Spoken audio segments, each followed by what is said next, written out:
And welcome back to the Murdy Creative Co podcast. I'm your host, Colin Murdy, and today's topic is the Home Sewing Network. But first, I want to say thank you to everyone who's supported the company so far. If you haven't got a chance, go check us out on the web at murdycreative.co. That's M-U-R-D-Y creative.co. Or you can check us out on Facebook and Instagram by searching at murdycreative.co to see the best of our product shots. Follow us to keep up to date with our daily photos and be the first one to know what new product launches. You can also use the subscribe button at the bottom of our website to be included in all of our new product announcements. Be sure to check out our laser engraving, personalization options, and exclusive colors on the website, or you can blank one on Amazon Prime. Also, text MASKS, M-A-S-K-S, to 77222, or you can text Murdy to 77222. That includes you in our text message network. If you text MASKS, M-A-S-K-S, to 77222, that'll subscribe you to the automatic restocking updates that we send out when we stock up on masks. If you want to just subscribe to the general program, text Murdy, M-U-R-D-Y, to 77222 to be part of our generic general club, which also has a few other things, and we won't be sending as many notifications to that particular message. You know how, was it last year? No, maybe last year. Last year, I in one of the podcasts, I'd said that that owning a small business is every year is like dog years. It's like 7 years. And I will say that every day during this global pandemic has felt like a week and a half. Like, boy, has it been unbelievable just to see what has happened.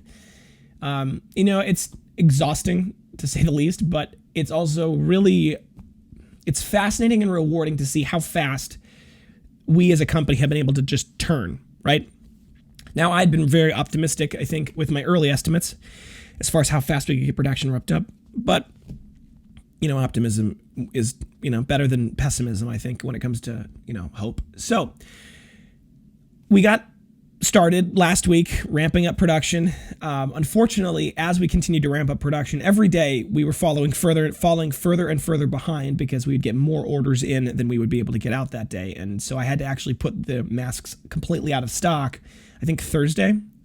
And obviously for a small business, when you cut off the supply of money, when you stop the thing that's selling, that's always scary, right? Because there's obviously the concern of, okay, well, when the money stops coming in, how do we pay people and things like that? So that's been a concern, but the short answer is that we had such a huge response early on that we needed to be able to get caught up. So I went back to the drawing board. I said, okay, how can we organize this so that we don't end up getting ourselves too deep into something we can't fix? And how can we make it so that we can ship quickly? Because that's obviously important for people at the moment. And, we want to be able to do that. So the new system is still in play. It's still getting ramped up. But when the new system is in play, the plan will be this. At 7 p.m. every night, and this is alive sort of at the moment, but at 7 p.m. every night, we will release the number of masks that we made that day to the general public for purchase. That way, the next morning, we can ship them out. So we can ship them out quickly. That way, we don't get behind and we don't have a problem in that regard. And that way, if for whatever reason we have larger customers that are interested in having more, what we can do is we can scale back on the daily release to be able to store up that excess production for a larger bulk order for a bigger client on a longer time frame. So hopefully that'll be the new process when we get that set up. We're still transitioning into that. We are still quite a ways behind. We are hoping that we are going to be caught up by the end of this week. That's the hope.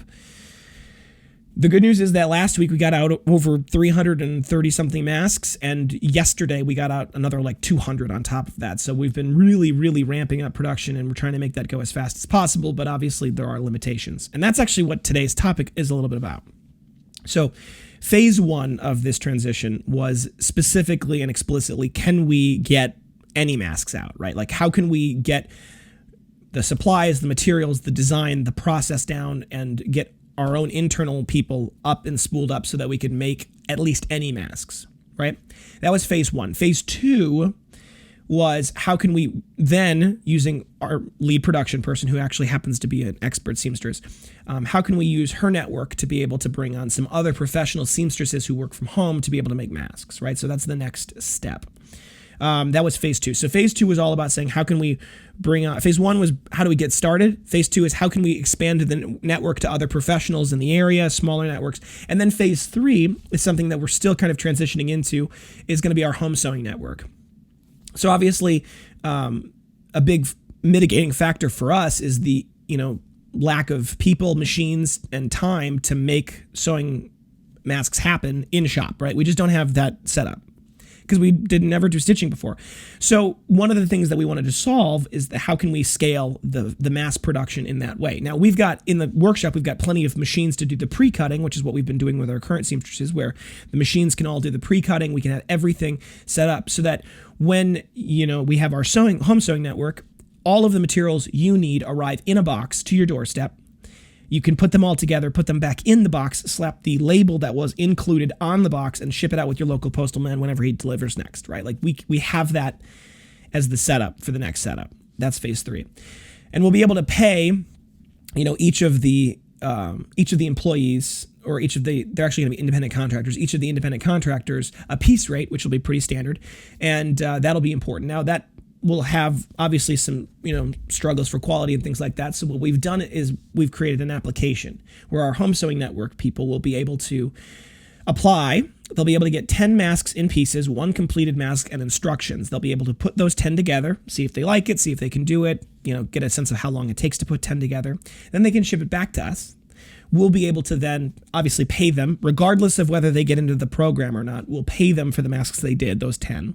And then we will evaluate the quality of their work, make sure that it's up to the standards that we want, and then we'll be able to have them be approved, and then they can select how many they expect to make or how many they'd like to make within, 5 to 10 days, right? Like how many they'd like to make a week. Then we will essentially send them a package every week, and then they need to get that back to us by a certain day, and that'll be how the program works. The initial hope was to get that up and rolling maybe this week, maybe by the end of this week. We have the application done and we're vetting some of the early people. At the moment, we're trying to keep it a little closer to home, the network, mostly because it's a little easier for us to kind of manage it when they're close to home. The shipping times are a little shorter and we're able to, communicate with them a little easier. But our hope is that if it goes well, we'll be able to expand it to a much larger audience, potentially in, the Midwest, and then eventually potentially nationally, where people could be part of our home sewing network. That's the one side of it, of phase 3. Then the other part of phase 3 is actually the filter creation. So the filtration material that we have comes in, big sets, and they need to be cut to size. And so one of the things that we could have for those who aren't good at sewing but still want to work from home and make some money doing that was we would send them, the filters in their big raw form. We'd send them a cutting mat, a rotary tool, an acrylic ruler, and then instructions on how to cut the filters, as well as packaging materials. So what they would do is then they would cut the materials, they would package them in sets of 10, they would put them in the package, and then they would send them back to us. We'd pay them obviously piece rate for how many they did, and it would be a similar kind of thing, but just without sewing experience or equipment. And that would pay a little bit less, but we'd be able to obviously make it worth people's while. So those are the 2 programs that are part of phase 3. I'm hoping we can get at least some version of them up and rolling by the end of this week and into next week, because that'll hopefully take a little bit of pressure off of our current seamstress network, which is they're working 12-hour days, 15-hour days, just to keep up, and we're not even caught up. So I'm hoping we can bring that on, because once that's up and rolling by the end of the week or early next week, my hope is that we'll be able to actually have refills available on a regular basis. We'll be able to have a much larger amount available every day, because for the last 2 days, when we've released masks at 7 p.m., they've sold out in 2 minutes or less. That's happened twice now. 2 minutes or less, which obviously isn't great, right? We don't want it to be the kind of thing where, people can't find masks or can't buy masks. The whole point is for us to be able to make it so that we can make them available. So I'm hoping by the end of this week, when we get caught up and we have that set up and we get phase 3 rolling a little bit, we'll be able to have larger and larger quantities available every day, so that it won't be quite such a rush and a madhouse at 7 p.m. every day. And at the same time, we'll be able to ship them out, hopefully relatively quickly, the next day, which will help keep the lead times down a little bit for everybody. That's our hope. That's the plan. One of the issues, obviously, that comes up with this decentralized network, it has its advantages. Obviously, it's scalable in a very important way, to some extent. Like, it's not immediately scalable to 10,000 masks, but it's scalable. It's more scalable than our current system, for sure. There's obviously concerns with maintaining quality, and that's something that we're just going to have to work on, and we're going to have to be diligent about. And it's a part of this. Obviously, there's an X factor to all of this. We just expect that to be an issue, right? When you go from not making masks in-house to making masks, in-house, that's a different plan. So that transition obviously is concerning for me a little bit, but I think we'll be able to maintain control of that. I think we will be able to do quality inspections, and during the shipping process, at least, we'll be able to review the masks and then be able to send them out. So hopefully we'll be able to maintain quality controls. The other issue, of course, is exposure to the virus, right? That's an issue. That's a huge issue, right? We want to be able to maintain and make sure that when you receive the masks and the filters, that they don't have any, that the virus is not, you're not going to get sick from them.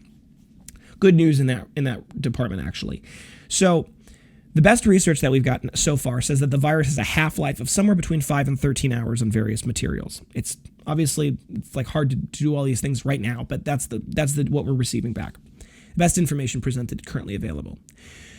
Plastic, the virus can survive on plastic, it looks like about 3 days. That's about it. Now, that's good because it means it can only survive 3 days, and it's bad and that means it can survive 3 days. So there's kind of two ways to look at that. One of our plans is this. The seamstresses, when they send them back to us, we're going to actually have a clock because they're going to come back sealed in plastic is the plan.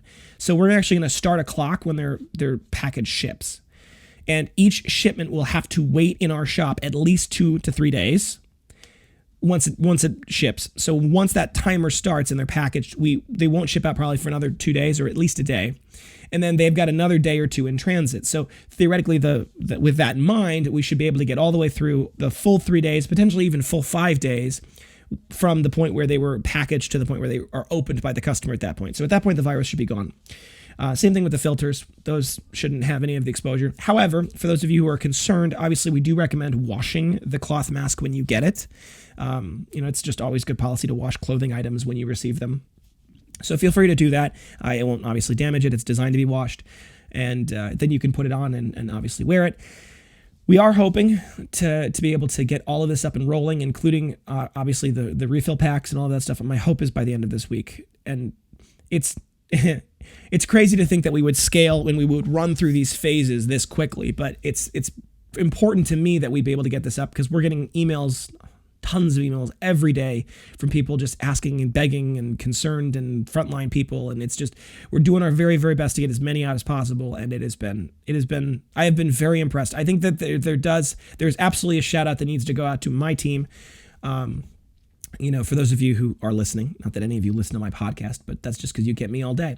But the team has done an amazing job. They worked Saturday this last weekend, 10 hours days every day. They've been morning till night, long hours doing hard work that's different work. And all of them have been just absolutely amazing troopers. They've been very positive and upbeat, and I think there's definitely a sense that we are working hard for good reason, and I think that's important.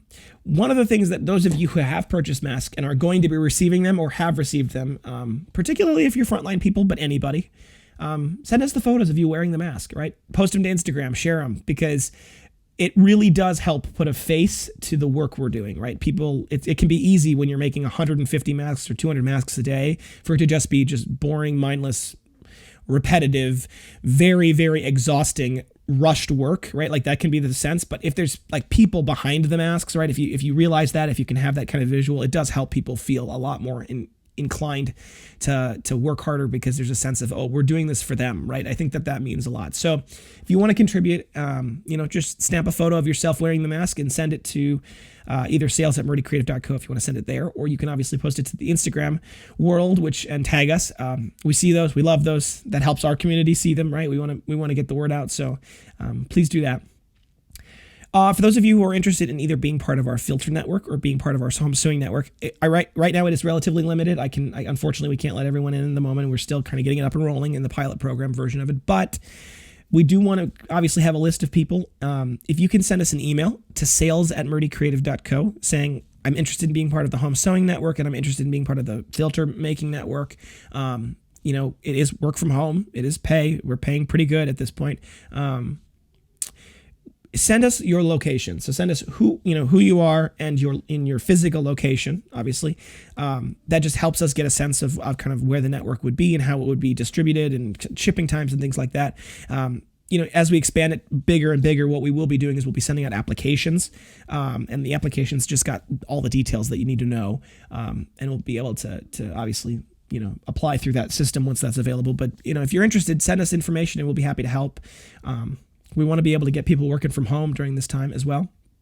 As far as our accountants have informed us, if you are receiving unemployment due to the CARES Act, your unemployment will not be affected by this particular 1099 work. Now, obviously, that needs to be verified, and we're still kind of confirming that. But if they're worried about losing your unemployment because of that, don't worry about that.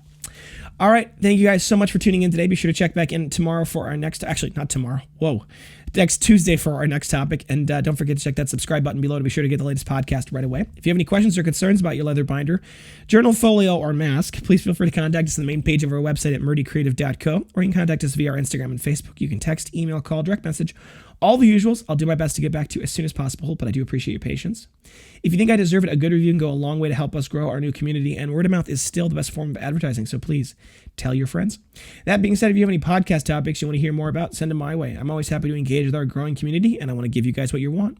If you're looking for multiple binders for gifts, giveaways, menus, really any reason, ask about our bulk discounts available. Thank you so much for tuning in. Have a great day, and goodbye.